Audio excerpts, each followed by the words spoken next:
And welcome everybody to another edition of the GSMC Football Podcast brought to you by the GSMC Sports Network. As always, I'm your host Kenneth Grunfelder, and it's great to have you guys here on this Tuesday, May 7th. We have a lot to talk about on the show today. Before I get into that, just want to remind you guys, as always, to tip or donate and get your comments recognized, make sure to go to the following link. That is GSMCPodcast.net. Again, that really helps the show, makes the show more interactive between myself, the host, and you guys, the viewers. Again, that is GSMCPodcast.net. And as always, it is displayed on the ticker at the bottom of the show segment down below. So with that being said, let's get into what we are going to talk about for today. So we're going to start off the show, talk about Joe Burrow. Video of him throwing passes came out on social media. So talk about that and where he's at with his rehab. And it seems like he's going to be good to go once we get to the start of the regular season. So we'll get into all that in a second and talk about the Bengals and where they kind of fit amongst the teams in the AFC with Joe Burrow being healthy.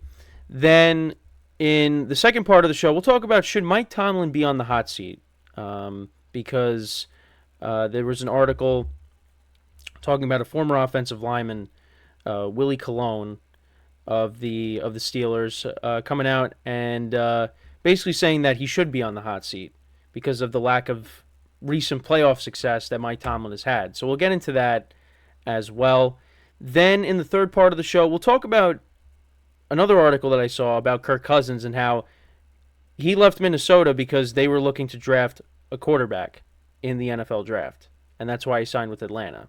So we'll get into that as well. And then in the final part of the show, we'll talk about the Browns and them having high expectations for Deshaun Watson, banking on him bouncing back in 2024. So, 3 out of the 4 segments are about AFC North teams. So this is kind of an AFC North show for today, if you will. So with that being said now, let's get into the first topic, which is talking about Joe Burrow and how he's looked in workouts so far. So he participated in throwing passes during Bengals offseason workouts. The video was posted by the Bengals social media team, showing Burrow throwing passes smoothly. Teammates observed Burrow's power and velocity in his throws, expressing confidence in his recovery. And Burrow's absence was felt during the remaining part of the 2023 season when he went down with the wrist injury.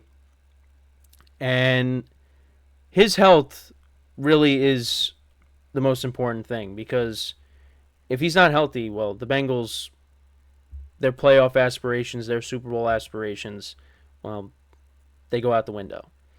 And with Joe Burrow and him being healthy, the Bengals, they could go all the way to the Super Bowl. Now, where do they kind of fit amongst the teams in the AFC? Well, I still put the Chiefs at the top.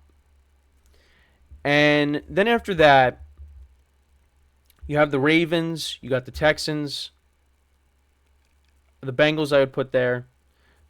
I would say that's your top 4 right there, is those 4 teams. And, you got the Bills and the Dolphins. And if the Jets, if they play how they're supposed to and things go well for them, they're in that conversation for that number 5 spot. But right now, my top 4 in the AFC is, you got, like I said, the Chiefs, the Ravens, the Texans, and the Bengals. Now, I think I was going through rankings last week, I put the Bengals ahead of the Texans. A healthy Joe Burrow, I'd put them ahead. But the Texans, they beat the Bengals last year, and now they got even better. So, but I would say that's my top 4. And then that 5 spot, it's kind of up for grabs at the moment. Got to see how the Bills are with their new receiving core, which I think the Bills are still going to be good. I don't know if I'm going to put them, as Super Bowl contenders at the moment. I mean, they still have Josh Allen, but I got to see how they play, once we get to the regular season. But I think they'll still be good. The Dolphins, the Jets. I think if the Jets are how they're supposed to be, I would rank the Jets ahead of the Bills and the Dolphins, and I'd put them in the top 5. I think it's between those 3 teams right now. And then you look at some other teams. I mean, the Colts. Well, I don't think the Colts are a top 5 team in the AFC, but I'd probably rank them a little bit lower than the teams I just mentioned. But I think with the healthy Anthony Richardson and Jonathan Taylor for a full year, the team's going to be good. They're going to be good. We'll see how Jacksonville bounces back. You look in the AFC West, the Chargers with Justin Herbert, but got to see how they are with their new receiving core. Now you figure they're going to run the ball a little bit more because, they brought in the Ravens backfield essentially with Gus Edwards and J.K. Dobbins. But yeah, now I'm just kind of well, and you also have the Browns, who we'll talk about, the Steelers as well. I mean, those are just all, I don't think all those teams I just mentioned are, going to be in the top 5. But I think it's between the AFC East teams that I just said. They're fighting for that 5th spot. So, kind of went off on a tangent with all the teams. I was naming basically every team. But top 4, Bengals are in the top 4. And, well, the top 3. But that's what they are. That's the kind of team that they can be when their quarterback is healthy.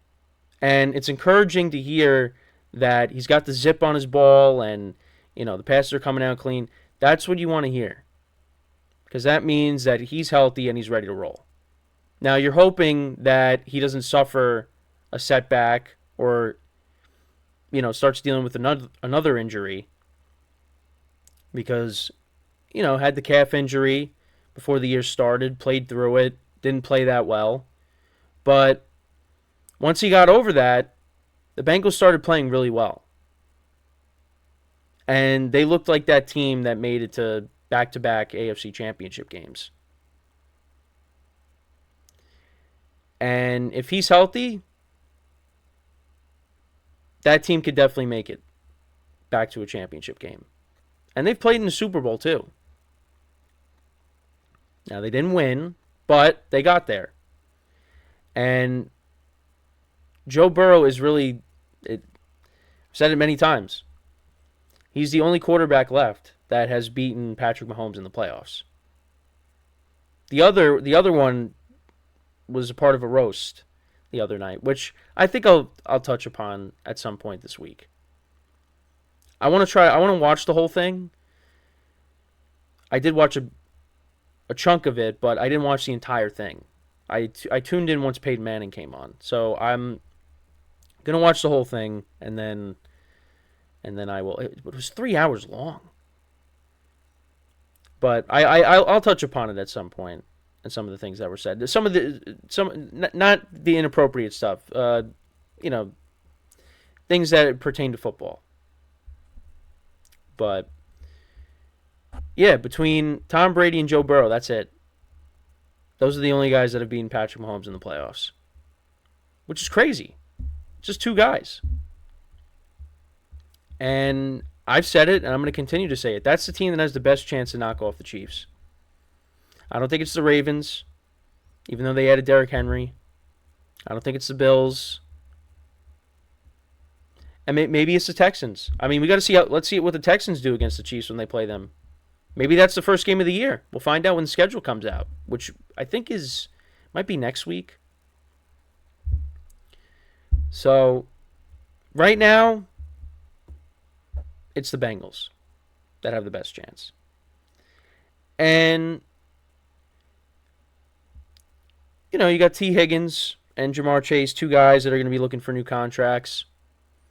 And I think most of us can agree that Jamar Chase is going to be the one that gets the contract. T. Higgins, he's going to end up going somewhere else and getting paid.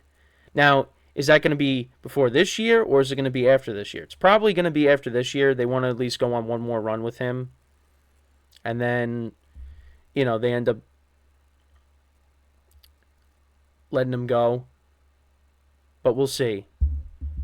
And we got a comment from, I hope I can pronounce his name right, Natty Ron. It's a fact. Who day? Yeah. Well, now let me ask you a question. In the comments, do you think that T. Higgins is gone after this year? Or do you think that they're going to bring him back, sign him to a deal, and sign Jamar Chase to a deal as well? That's a question for you, if you want to answer that. Because it seems like they're going to let go of T. Higgins. He's going to go somewhere. Because he wants to get a long-term deal, and he's not happy with how the negotiations have gone. And he wants to get paid. But the Bengals, they want to keep Jamar Chase. They're going to prioritize that. This is T's last year. Okay. And it's unfortunate because T. Higgins is a really good wide receiver for them. But as I've said plenty of times, you can't keep everybody. You can't. It's tough because he's a very good player. They had to Tyler Boyd's going to go somewhere else. T. Higgins is gonna be gone. They got to pay Jamar Chase, and he's one of the best wide receivers in the NFL. He's a top 5 wide receiver. Now T. Higgins, you probably put him in that top 15, maybe. Bengals, to be honest, have to keep Chase. That's why they draft. Yeah, that's true. They also did draft a receiver. Yep. I did bring that up last week as well. So that's T. Higgins is kind of on his way out, unfortunately. So, and wherever he goes, he's going to be good. He's dealt with injuries over the course of his career, but when he plays, he's very good. So, but it's a tough decision. But the Bengals, they're paying Jamar Chase. That's what's going to end up happening. Burton will fit perfectly with JB9. All right. Listen, if you're high on him, that's good. That's good. So they're getting a good player. We'll see how that all plays out during the regular season. But yeah, this is kind of their last chance with T. Higgins. And I think if they're healthy, they can go on a deep playoff run. I do believe that. But again, it goes for every team as long as they're healthy. So. When Joe Burrow went down, it was tough because that's, you don't want to see a star quarterback go down. We saw plenty of quarterbacks get hurt last year. I hate injuries.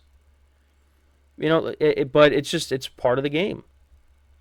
So, and the Bengals, give them credit. They almost made the playoffs with Jake Browning, but it wasn't enough. Jenkins fits the AFC North. I believe Bengals found something special. All right. It seems like you're very high on the Bengals draft, which is good. That's the defensive tackle they took. I believe. So, yeah, they did lose DJ Reader in the offseason. So, to the Lions. So they needed a replacement for him. They also drafted a tackle. So, and protecting Joe Burrow is very important. So, Bengals used all 10 picks to their advantage. I give it a solid B. Okay. All right. Well, like I've been saying, the Bengals, if Burrow's healthy, and it looks like he is, this team is going to be very good. Right now, and I know I talked about the AFC, but you look at the AFC North, it's going to be between the Bengals and the Ravens for the division. I think the Browns will be good. I think the Steelers will be decent. Those teams, but I think those teams are going to be looking more towards the wild card. The AFC North as a whole did very well and still will be the hardest division. I agree. I've said it before. That division is a gauntlet. I talk about the conference as a gauntlet. The division is a gauntlet in itself because you got 4 solid teams. Now, the Bengals and the Ravens are the top 2 because you look at the Browns and the Steelers, they got some question marks at the quarterback position. We'll see if Deshaun Watson bounces back from the injury, and we'll talk about him later in the show. And also the Steelers. I mean, you brought in Russell Wilson. You traded for Justin Fields. So we'll see how that pans out. I think Russell Wilson will do okay. The Steelers, they addressed the offensive line. They drafted a receiver. So I listen, I think they're going to be a team that's competing for a playoff spot. But, we got to see. We got to see how that pans out. But we will talk about it in the next segment because we're going to take our first break of the show. And then when we come back, we're going to talk about should Mike Tomlin be on the hot seat. So we'll get into that when we come back from our first break of the show. So with that being said, stick around, and we'll be right back here on the GSMC Football Podcast.